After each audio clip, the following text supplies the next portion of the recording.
Lovely Friday sa lahat. Ito, magluluto tayo ng egg noodle soup. Ito ang ating mga ingredients. Meron tayong pork. Meron tayong tokwa. Lalagyan natin ng konting cornstarch. Green chili. Carrots. Beans, onion, garlic, cabbage. Itong cabbage na to, baka marami, hatiin na lang natin. Onion leaves. Meron din tayong seasoning, liquid seasoning. Yan, may toyo. Ito pang topping natin. Ilalagay natin yung itlog. Siyempre, ito yung pampinali na ingredients natin, itong egg noodles. Yan. Binabad kong konti sa pork cubes para magkalasa at paminta. Yan. So, ito ating mga gagamitin siyang cup. Tara, luto na.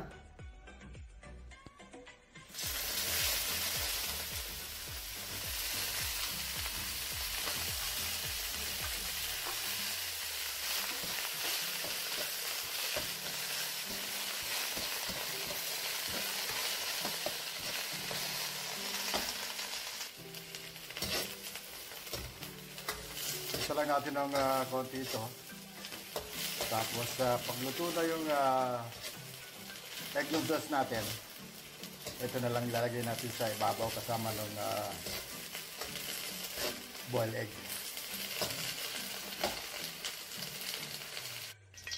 Piprito naman muna natin itong pork saglit. Pag nag-brown na, hanguin natin.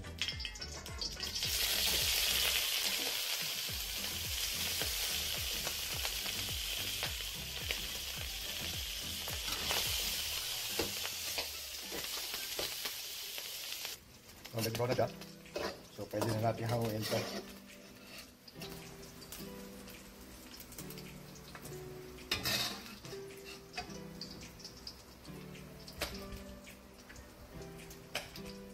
Sunod natin naman itong tokwa.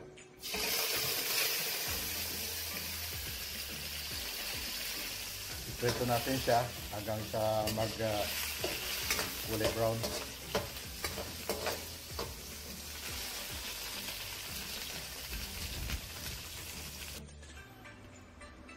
Sunod naman natin isa itong bawang sibuyas.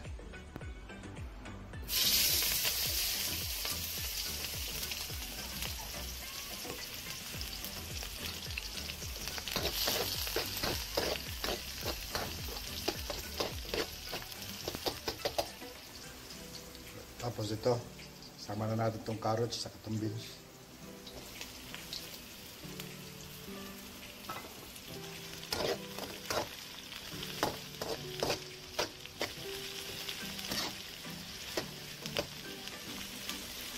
Mga 1 to 2 minutes, hahalo na natin yung baboy.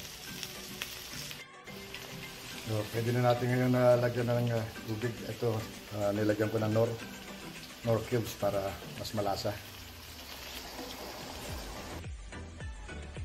Lalagyan na rin natin ng cornstarch. Bali, 2.5 spoon ito ng cornstarch. Ito, nilagay na natin itong egg noodles. Kaya natin kumulo pa ng konti. Kung kinakailangan dagdagan pa ng sabaw, pwede naman dagdagan para hindi matuyuan. Kasi kapag pag wala ng sabaw, hindi na matatawag na soup yan.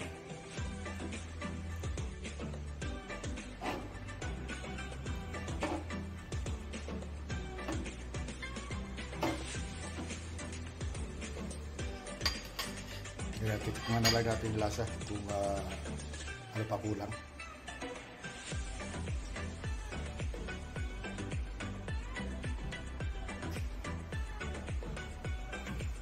Dagdagan na lang natin ng konting paminta. So ito na ang ating egg noodle soup. Pwede nang patayin to.